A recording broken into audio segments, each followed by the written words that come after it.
Hello দর্শক, বাংলাদেশের জনপ্রিয় নাটক পাপ চক্র। এই নাটকে কে কে অভিনয় করেছে, কবে এসেছে এই নাটক, আপনারা কিভাবে দেখতে পারবেন, এই নাটকটা কিসের উপর ভিত্তি করে কাহিনী তুলে ধরা হয়েছে, সব কিছুই আপনাদেরকে এই ভিডিওর মাধ্যমেই জানাবো। এই নাটকটি অনেকই জনপ্রিয় হয়েছে এবং গত 3 দিনে মানুষ অনেকটাই পছন্দ করেছে এই নাটকটি। চলুন আজকে এই নাটকটির উপরে বিস্তারিত জানাবো আমি আপনাদের। চলুন তাহলে সময় নষ্ট করব না, আজকের ভিডিওটি শুরু করা যাক। দর্শক, আপনাদের সকলের প্রিয় লামা ও শোয়েব শান্ত এই নাটকে অভিনয় করেছে বা পরিচালিত করেছে।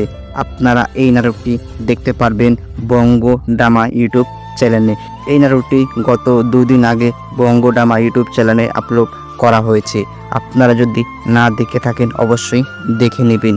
এই নাটকের মূল ব্যক্তি হয়েছে, এই নাটকটির মধ্যে আপনারা অনেক ভালোবাসা দেখতে পারবেন, দুঃখও দেখতে পারবেন এবং মারপিট অ্যাকশনও দেখতে পারবেন বলিউড মুভির মতন। শান্ত লাম্বাকে ভালোবাসে, কিন্তু শান্ত অনেক গরিব, লাম্বা অনেক বড়লোক ঘরের মেয়ে।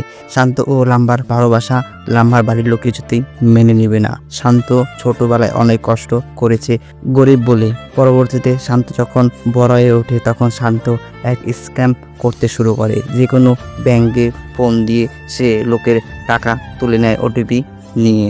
এই ঘটনা লাম্বা জানার পর শান্তর উপরে অনেক রাগ করে, কিন্তু শান্ত বোঝানোর পর লাম্বা সেটা বুঝতে পারে। এই নাটকটির মধ্যে আপনারা অনেক ভালোবাসা দেখতে পারবেন, দুঃখও দেখতে পারবেন এবং মারপিট অ্যাকশনও দেখতে পারবেন বলিউড মুভির মতন।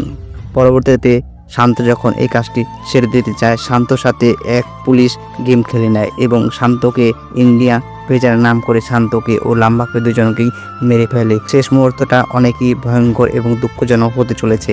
আপনারা যদি নাটকটি না দেখে থাকেন তাহলে অবশ্যই দেখবেন, নাটকটি আপনাদের অনেকই ভালো লাগবে। আপনারা কিভাবে দেখবেন এই নাটকটি? আপনারা ইউটিউবে সার্চ দিলেই পাপ চক্র বা বঙ্গ ড্রামা ইউটিউব চ্যানেলে যে কোনো নাম ধরে সার্চ করলে আপনারা এই নাটকটি পেয়ে যাবেন। আর হ্যাঁ, নাটকটি দেখে অবশ্যই কমেন্টে জানাবেন কেমন হয়েছে নাটকটি। আজকের ভিডিওটি এখানে শেষ করলাম। পরবর্তী ভিডিওতে আমি আরও নতুন নতুন নাটকের রিভিউ নিয়ে আসবো, যাতে আপনারা নাটকটি দেখতে সুবিধা পান বা আপনারা দ্রুত দেখতে পারেন নাটকগুলি। চলুন, ভিডিওটি ভালো লাগলে অবশ্যই লাইক সাবস্ক্রাইব করবেন।